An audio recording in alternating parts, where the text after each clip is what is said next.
हाय everyone, welcome back once again. तो चलिए continue करते हैं हमारी पीवाईक्यू सीरीज। तो डीएनएफ ब्लॉक के 2022 के क्वेश्चंस आज सॉल्व करने वाले हैं एंड जो कि हम हर एक सेशन में करते हैं कि we will go through the detail analysis के ये क्वेश्चन एग्जैक्टली कहां से आया है, एनसीईआरटी के किस लाइन से आया है और अगर नहीं आया है तो उसकी एक्सप्लेनेशन क्या है। तो perfect way to revise the DNF block chapter through this series.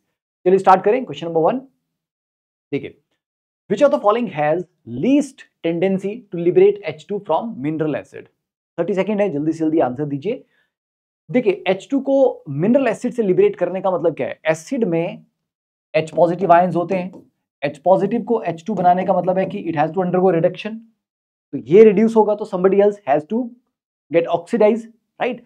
तो ये कौन है जो लीस्ट टेंडेंसी रखते हैं टू गेट ऑक्सीडाइज?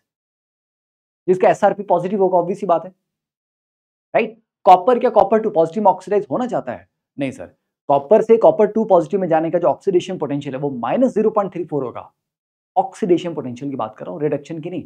रिडक्शन आपका +0.34 होता है, ठीक है? तो कॉपर बोलता है कि भाई मैं मेटेलिक फॉर्म में खुश हूं, मुझे 2 पॉजिटिव में नहीं जाना, जबकि ये बाकी के 3 metal they are more happy in their 2 positive oxidation state, right? और ये कहानी हमें कहां से कंफर्म होती है?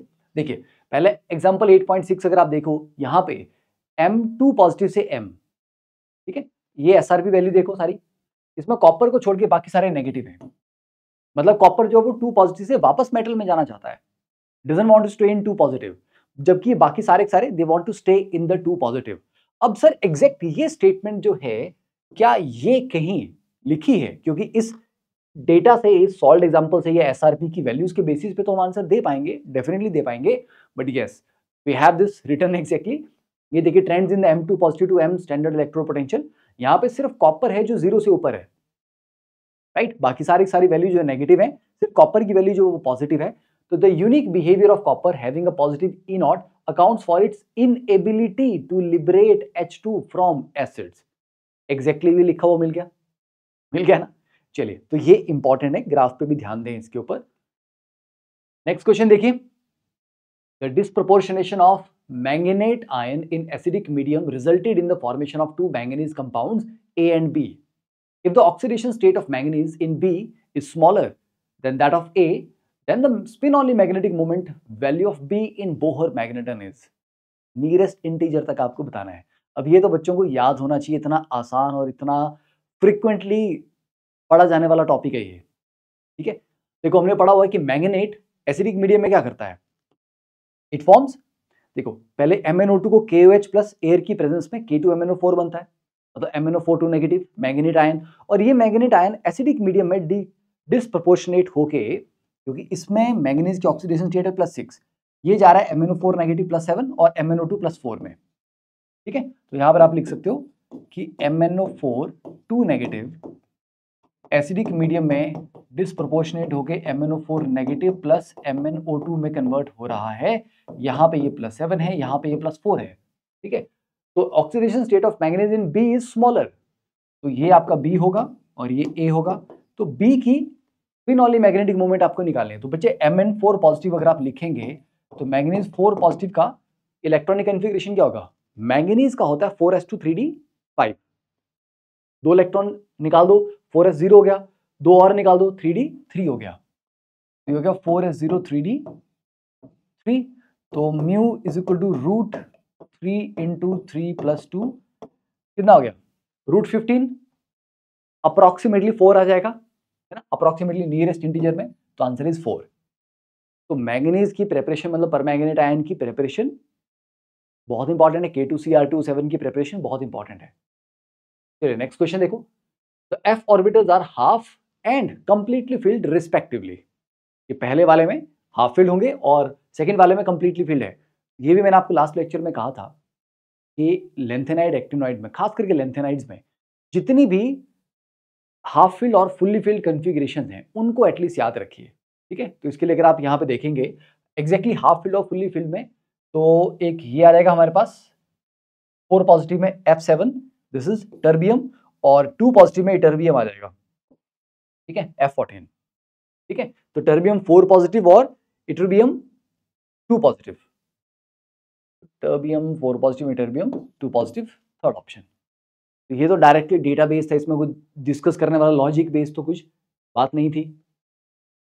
तो अब अच्छा चलो ठीक है, आई लास्ट आई थिंक अब मेन प्रॉब्लम आपके सामने क्या आएगी कि सर आपने बोल तो दिया कि ठीक है ये डेटा बेस्ड है, बट ये डेटा भी तो हमें याद करना है, इसका क्या करें, कैसे करें? देखो, ऐसा नहीं है कि इसमें बहुत ज़्यादा इर्रेगुलरिटीज़ हैं। कंपैरेटिवली बाकियों के कंपैरिजन में ज़्यादा हैं, बट ऐसा नहीं है कि every other element is like irregular electronic configuration show कर रहा है। आप स्टार्ट करो ना, लेंथेनम के इलेक्ट्रॉनिक कॉन्फ़िगरेशन देखो 5d16s2, फिर सीरियम देखो 5d16s2, अब 4f1 जा रहा है, सीक्वेंस में चल रहा है। इसके बाद 4f1 को भरना स्टार्ट करो, फिर 4f2 की जगह 3 आ गया, तो ये इर्रेगुलर है। फिर 4 आ रहा है, फिर 5 आ रहा है, फिर 6 आ रहा है, फिर 7 आ रहा है, यहां तक कोई दिक्कत नहीं आई। फिर 7 के बाद 5d16s2। ओके, तो ये थोड़ा बहुत आपके जो एक्सेप्शन है ये आपको पहले एक बार सारी सारी लिखनी पड़ेगी। Once you understand and you memorise these basic neutral form में इनकी जो कॉन्फ़िगरेशन है, उसके बाद अगर आपको बोले कि बेटा 2 पॉजिटिव करो, तो आप देख पाओगे ना कौन सा इलेक्ट्रॉन निकलना चाहिए 2 पॉजिटिव में, 3 पॉजिटिव में कौन कौन से निकलना चाहिए, 4 पॉजिटिव में कौन से निकलना चाहिए। ठीक है, बट उससे ज्यादा मैं पहले बोल रहा हूं आपको, जो इतना ज्यादा एफर्ट नहीं लगाना चाह रहे, डायरेक्टली मेमोराइज एग्जैक्टली जो हाफ फील्ड और फुली फील्ड वाले हैं वो। क्योंकि एग्जाम में ना सिर्फ ये इंपॉर्टेंट नहीं है कि क्वेश्चन सॉल्व करना है, it has to be solved in least amount of time. अगर आपको ऑन द स्पॉट अब बैठ के सोचना पड़ रहा है यार इसकी कन्फिगरेशन, इसकी कन्फिगरेशन, इसकी कन्फिगरेशन, 2 मिनट तुमने कन्फिगरेशन को नोट डाउन करने लिखने में ही लगा दिए, इस बेटर कि छोड़ो उस क्वेश्चन को, अगला क्वेश्चन करो। अगर याद है तो करो, नहीं है टाइम लगेगा रिकॉल करने में, लिख के फिगर आउट करने में, अगला क्वेश्चन करो। ठीक है, ऐसी भी कोई जरूरी नहीं है कि कर ही लेना है। चलिए next one, the spin only magnetic moment value of the compound with strongest oxidising ability among these. ये मेरे को थोड़ा सा इंटरेस्टिंग क्वेश्चन लगा था कि डायरेक्टली एनसीईआरटी में ये 3 जो फ्लोराइड्स हैं इनकी ऑक्सीडाइजिंग पावर को लेके, मतलब एज अ फ्लोराइड करके नहीं कुछ लिखा हुआ, तो यहां पर हमें अपना दिमाग लगाना पड़ेगा। यहां पर आपको डायरेक्टली लिखा लिखाया आंसर नहीं मिलेगा एनसीईआरटी में। तो आई वांट टू यू कि थोड़ा सा दिमाग लगाइए। ठीक है, try to answer the question also in the chat और इन द कमेंट्स।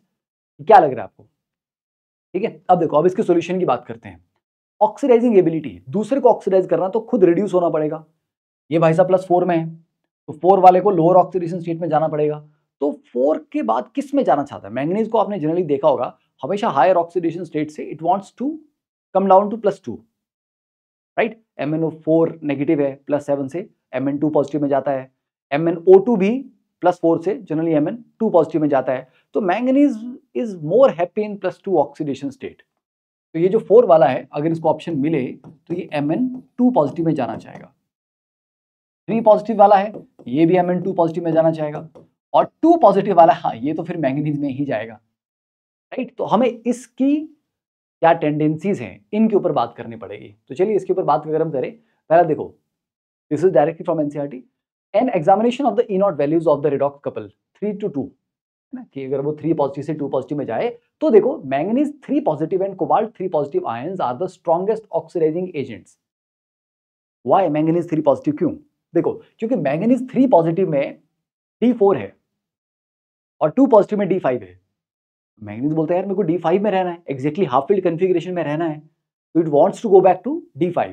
तो वो 3 पॉजिटिव से 2 में बहुत जल्दी आना चाहेगा।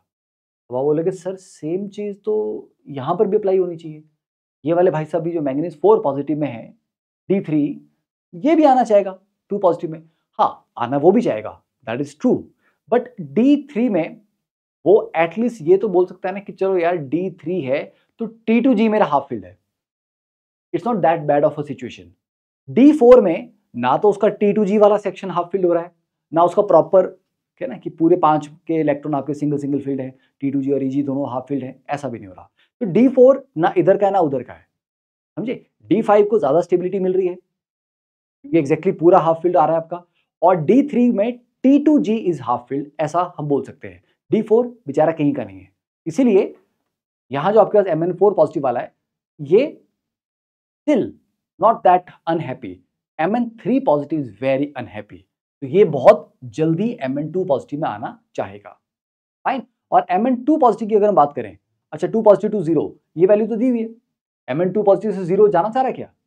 नहीं, दिस इज नेगेटिव, तो ये डेटा तो आपको दिया हुआ है, तो ये तो बहुत अच्छा है ऑक्सीडाइजिंग एबिलिटी इसके पास नहीं है, तो ये वाला आउट कर देते हैं कि भाई साहब आप तो रहने दो, आप तो रेस में पार्टिसिपेट ही मत करो। अब इन दोनों में हमें कंपेयर करना है, तो उस कंपैरिजन के लिए एक तो ये वाला पैराग्राफ आपका काम आएगा, and yes because we don't have the value for Mn4 positive से 2 पॉजिटिव की, तो आई हैव इंक्लूडेड, क्योंकि ये थोड़ा एडिशनल डेटा है, ठीक है, तो I have included all this data कि मैंगनीज के डिफरेंट डिफरेंट आयंस का SRP वैल्यूज क्या क्या है। तो उसको अगर आप देखेंगे कि मैंगनीज अगर 4 पॉजिटिव में हो, नो डाउट यहाँ पे MnF4 है, MnF4 का डेटा तो नहीं मिला, पर MnO2 का मिला। यहाँ पर मैंगनीज आपका 4 पॉजिटिव है और 4 से वो 2 पॉजिटिव में जा रहा है, तो उसकी वैल्यू कितनी आ रही है, 1.22 आ रही है, जबकि 3 पॉजिटिव से 2 पॉजिटिव में जाने की वैल्यू 1.54 है। ओके, तो ये वाली जो वैल्यू है ये 1.54 है और ये 1.22 है। तो क्लियरली हम बोल सकते हैं कि MnF3 इज द वन जिसकी बात हो रही है, उसकी मैग्नेटिक मोमेंट आपको निकालनी है। तो बच्चों MnF3 manganese 3 positive is 4s0 3d4, ठीक है, तो √4 इंटू 4 + 2 √24, तो √24 इज अप्रोक्सीमेटली √25 मतलब 5, ठीक है, तो आप आंसर इसका निकाल सकते हो। Spin only magnetic moment approximately 5 आ जाएगा इसका।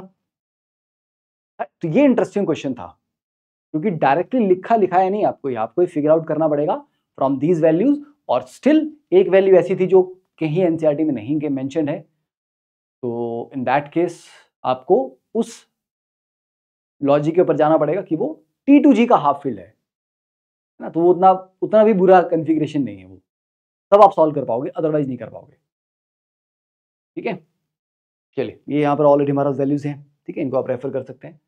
Next one, the number of statement और statements correct from the following for copper is are.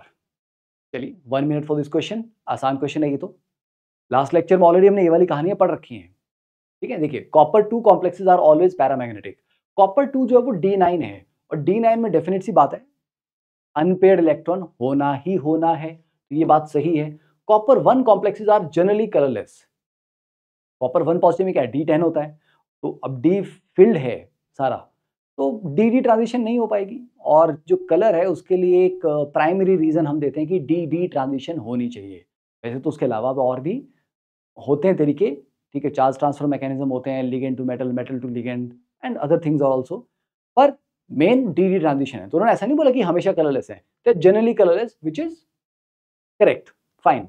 Copper 1 is easily oxidised, yes, copper 1 positive में बहुत स्टेबल नहीं होता, वो कॉपर 2 पॉजिटिव में कन्वर्ट होता है, और इट काइंड ऑफ डिसप्रोपोर्शनेट्स, ठीक है, कॉपर वो 1 पॉजिटिव से 2 पॉजिटिव और कॉपर 0 में चेंज होता है, तो मतलब 1 पॉजिटिव में ये बहुत स्टेबल नहीं है, इजीली ऑक्सीडाइज हो जा रहा है, हाँ जी हो जा रहा है, ये बात सही है। In Fehling solution the active reagent has copper 1 positive, no, Fehling solution में एक्टिव जो रिएजेंट है वो आपका कॉपर 2 पॉजिटिव है, 1 पॉजिटिव नहीं है, तो ये गलत हो गया।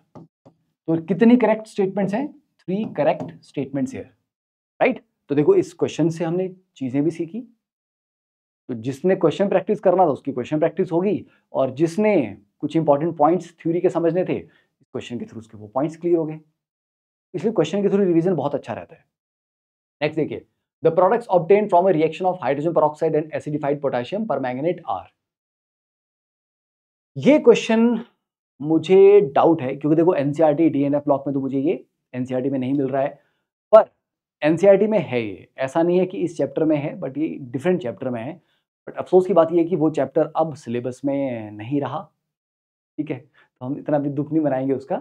चलिए बात कर लेते हैं इसकी। तो H2O2 के रिएक्शन अपने आप में काफी इंपॉर्टेंट है, क्योंकि H2O2 एक ऐसा केमिकल है जो ऑक्सीडाइजिंग और रिड्यूसिंग दोनों बिहेवियर शो करता है, और एसिडिक और बेसिक दोनों मीडियम में शो करता है। मतलब अगर उसको बोलो कि भाई साहब H2O2 को डाल देते हैं एसिडिक मीडियम में, तो ये क्या करेगा, दोनों काम कर लेता है जी, बड़ा वर्सेटाइल लड़का है, ये ऑक्सीडाइजिंग पावर भी शो कर लेता है, रिड्यूसिंग पावर भी शो कर लेता है।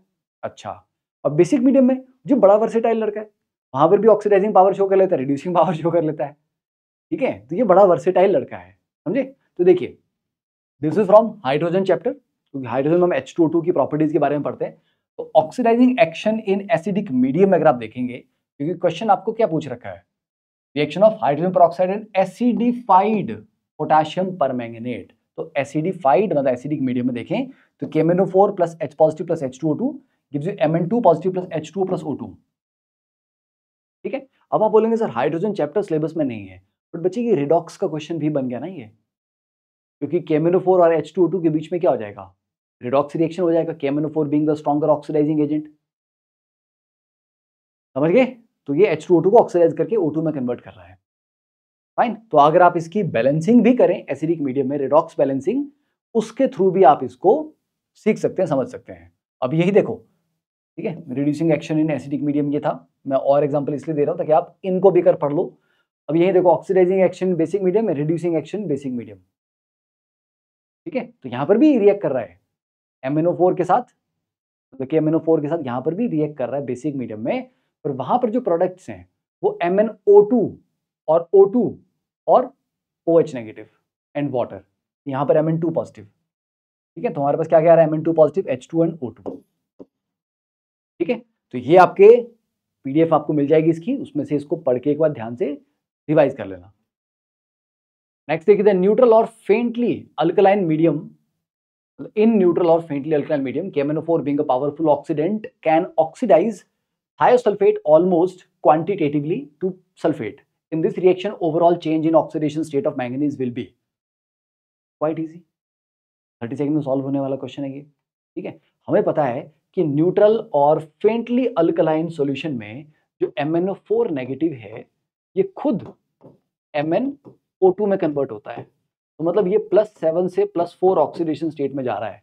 तो इसका चेंज इन ऑक्सीडेशन स्टेट कितना हुआ, 3 का, इसी का पूछा है ना, ठीक है। और ये आ गया आपके सामने रिएक्शन, ये देखो, ये आयोडाइड को IO3 नेगेटिव में कन्वर्ट कर रहा है, फेंटली अल्कलाइन या न्यूट्रल में, ठीक है। थायोसल्फेट को सल्फेट में कन्वर्ट कर रहा है, राइट, डन। चलिए next one, cerium 4 has a noble gas configuration, that is true, which of the following is correct statement about it.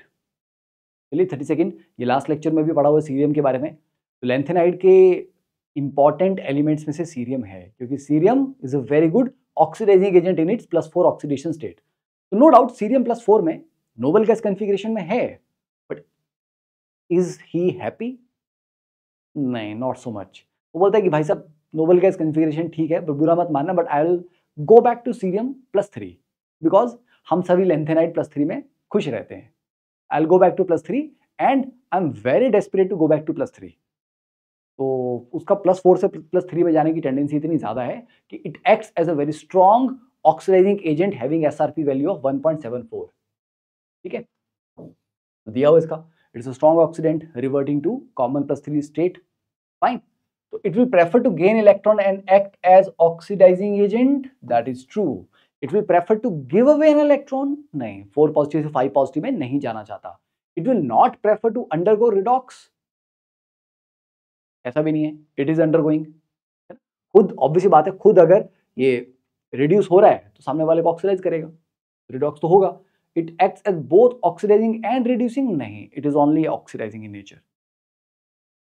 Next one, the most common oxidation state of lanthanide elements is +3. Which of the following is likely to deviate easily from +3 oxidation state?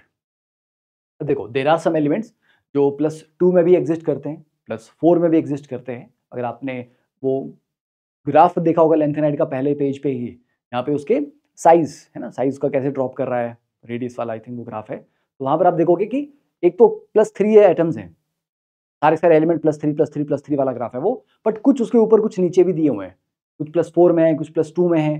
तो ये some of the element do deviate from the +3 oxidation state, और वो +4 या +2 oxidation state में exist करते हैं। The point is, इस list में वो कौन है, ठीक है। क्या लैंथेनम, ल्यूटीशियम, गैडोलिनियम डेविएट करेंगे? नहीं, ये नहीं करते। सीरियम अभी अभी पढ़ा, +4 में एग्जिस्ट करता है because of noble gas configuration, but बहुत ज्यादा स्टेबल नहीं है, बहुत खुश नहीं है वहां पे, बट एग्जिस्ट तो करता है, ठीक है। बाकी अगर आप इन तीनों को चेक करना चाहें, ठीक है, तो यहां पर आप टेबल में आराम से इसको देख सकते हैं।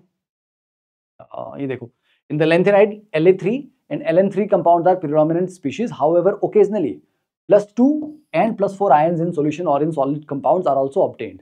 This irregularity arises mainly from the extra stability of half filled, ठीक है, empty or filled F subshell. Thus the formation of cerium 4 positive is favored by its noble gas configuration, ठीक है। तो थ्योरी में भी मेंशन है ये। यहां पर आप बाकी के देख लो, ठीक है, लेंथेनम का देख लो, ल्यूटीशियम का देख लो, गैडोलिनियम का देख लो, क्या वो और किसी में एग्जैक्टली हाफ फील्ड या फुली फील्ड फील कर रहे हैं? ये देखो, ये आपका 2 पॉजिटिव में कोई हाफ फील्ड है एग्जैक्टली? नहीं। 3 पॉजिटिव में, 3 पॉजिटिव में खुश है ये गैडोलिनियम, ठीक है, 4 पॉजिटिव बना ही नहीं रहा, 2 पॉजिटिव में कोई खास नहीं है, तो ये 3 में ही एग्जिस्ट करेगा, राइट? तो ये फिर सारे सारे फैक्ट बेस्ड क्वेश्चन है, आपको काफी मेहनत करनी पड़ेगी। चलिए नेक्स्ट क्वेश्चन देखिए, KMnO4 के बारे में है थोड़ा बहुत। Statement 1, iron 3 catalyst, acidified K2Cr2O7 and neutral KMnO4 have the ability to oxidize iodide to I2 independently. ठीक है। Statement 2, manganate ion is paramagnetic in nature and involves p-pi bonding. ठीक है, सॉल्व करिए, जस्ट गिव मी मिनट। देखो, अब ये interesting question है क्योंकि इन्होंने Fe3 पॉजिटिव भी दे दिया, K2Cr2O7 भी दे दिया और न्यूट्रल KMnO4 लिखा है। अब नॉर्मली बच्चे को लगेगा कि हाँ सर, कैटालिटिक एक्शन में पढ़ा तो है, Fe3 पॉजिटिव आयोडाइड को I2 में कन्वर्ट करता है, यस। और सर K2Cr2O7 भी एक स्ट्रॉन्ग ऑक्सीडाइजिंग एजेंट है, वो भी आयोडाइड को I2 में कन्वर्ट करेगा, यस। सर KMnO4 भी वो भी कर देगा, बट आपने ये ध्यान नहीं दिया कि एसिडिक KMnO4 करता है या न्यूट्रल, क्योंकि एक IO3 नेगेटिव में भी कन्वर्ट करता है। फिर manganate ion is paramagnetic, that is true, manganese वहां पे +6 ऑक्सीडेशन स्टेट में है, और मैग्नीज +6 का मतलब है 4s0 3d1, एक अनपेड हो गया। पर क्या वो p-pi बॉन्डिंग कर रहा है वहां पे? नो, नो p-pi बॉन्डिंग, क्योंकि मैग्नीज की तरफ से d orbital will be participating, oxygen की तरफ से p विल बी पार्टिसिपेटिंग, तो it will be p-pi bonding, oxygen का p ऑर्बिटल, मैग्नीज का d ऑर्बिटल। लिखा है, सबूत है, हाँ है ना, बिल्कुल है। चलो देखो, पहला पॉइंट देखें, इन न्यूट्रल और faintly alkaline solution MnO4 negative iodide को आयोडेट IO3 नेगेटिव में कन्वर्ट करता है। तो स्टेटमेंट 1 गलत हो गया, तो both statement 1 and 2 are false. Statement 1 यहां से फॉल्स प्रूव हो गया। दस acidified potassium dichromate will oxidise iodide to iodine. ठीक है, डाइक्रोमेट जो है वो करता है I2 में, और अगर हम Fe3 पॉजिटिव की बात करें, ठीक है, ये भी करता है ना, ये भी पढ़ा हुआ हमने, Fe3 पॉजिटिव कन्वर्ट्स। और इसका ओके, इसका स्क्रीनशॉट ऐड करना मैं भूल गया, कोई बात नहीं। इसका अगर आप KMnO4 वाला जो टॉपिक है वहां पर पढ़े, वहां पर क्लियरली मेंशन भी है, जहां पर मैंगनेट और परमैंगनेट आयन दोनों के स्ट्रक्चर दिए ना, उसके सामने वाला पैराग्राफ अगर आप देखोगे तो वहां पे लिखा हुआ है कि दे बोथ आर पैरामैग्नेटिक, ठीक है, सॉरी, मैंगनेट इज पैरामैग्नेटिक, ठीक है, एंड उसकी जो p-pi बॉन्डिंग है, उसके बारे में लिखा है कि उसमें d orbital of manganese are involved in the pi bonding. ठीक है, नेक्स्ट वन देखिए, ये तो बहुत आसान क्वेश्चन है, बहुत ही लड्डू क्वेश्चन, 30 सेकंड में जल्दी से आंसर दे दो इसका। The number of terminal oxygen atoms present in the product be obtained from the following reaction is. देखिए, यहीं से आपको समझ आ जाएगा, chromite ore plus Na2CO3 plus air, this is the preparation of what, dichromate, है ना। तो पहले क्रोमेट बनता है, फिर एसिडिक मीडियम में वो डाइक्रोमेट बनता है, ये देखिए FeCr2O4, ठीक है, ये आ गया। फिर जो आपके पास Na2CrO4 बना, सोडियम क्रोमेट, वो एसिडिक मीडियम में डाइक्रोमेट में कन्वर्ट हो रहा है। अब ये डाइक्रोमेट के टर्मिनल एटम आपको ऑक्सीजन एटम पूछे हुए हैं, तो Cr2O7 2 नेगेटिव का अगर आप स्ट्रक्चर देखेंगे, एक ऑक्सीजन ब्रिजिंग होती है और 3 इधर 3 इधर,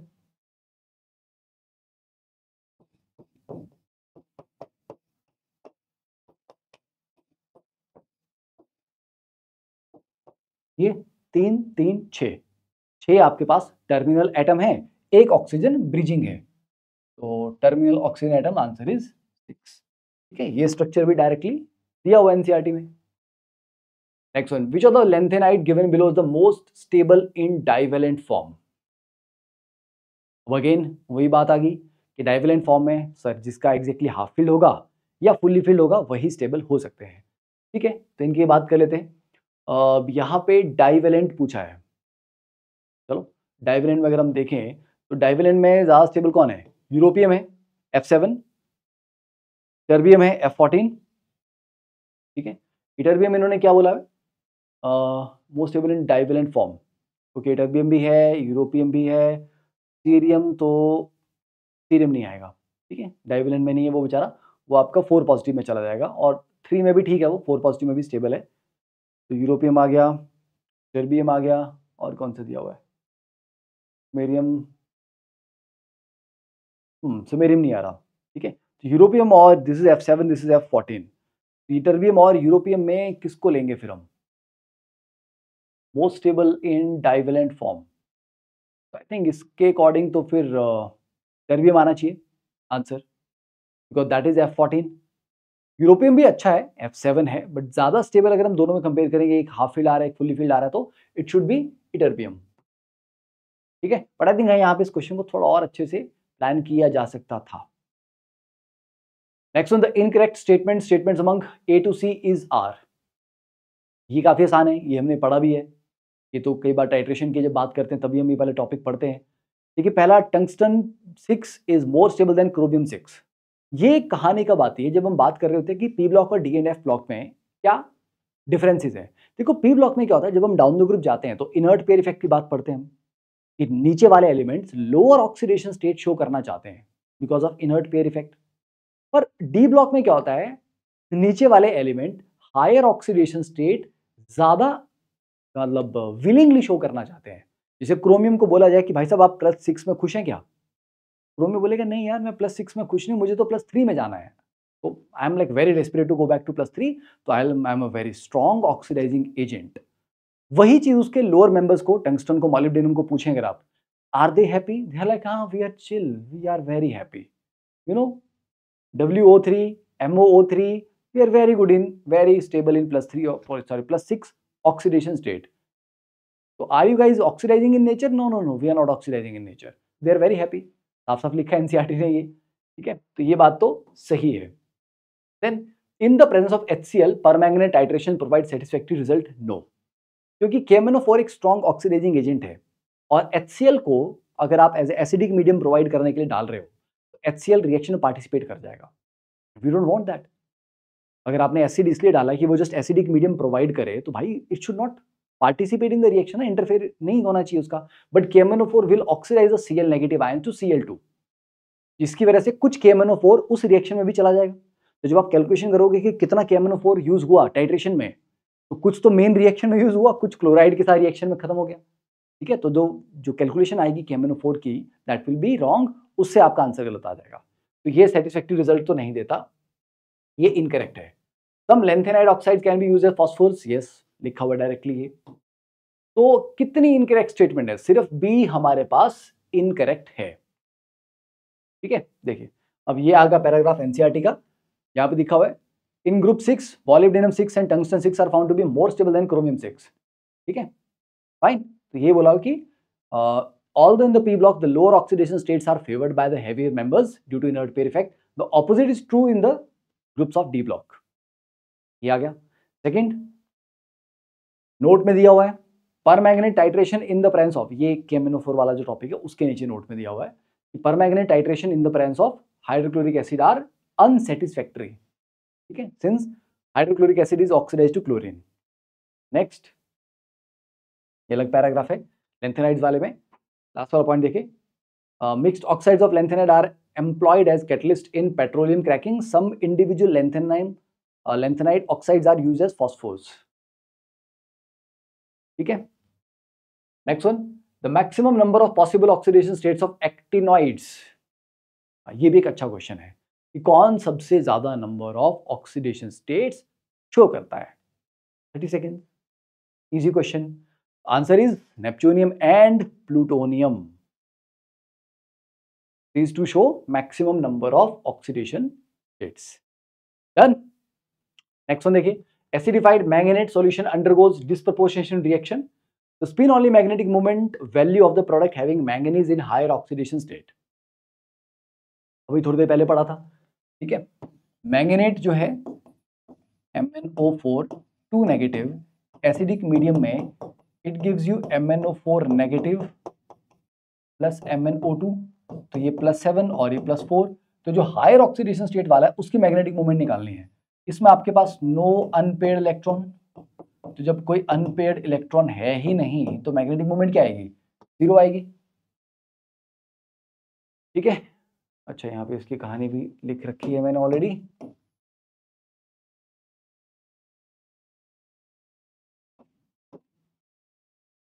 चलिए, तो that's it. I think last वाला क्वेश्चन जो था ये 2022 का नहीं था, बिकॉज क्वेश्चन कम पड़ रहे थे 2022 के, तो आई थिंक मैंने एक आध क्वेश्चन थोड़े उससे पुराने आई थिंक 2019 का भी लिया हुआ है, पर हमें क्या है, हमें क्वेश्चन करने हैं।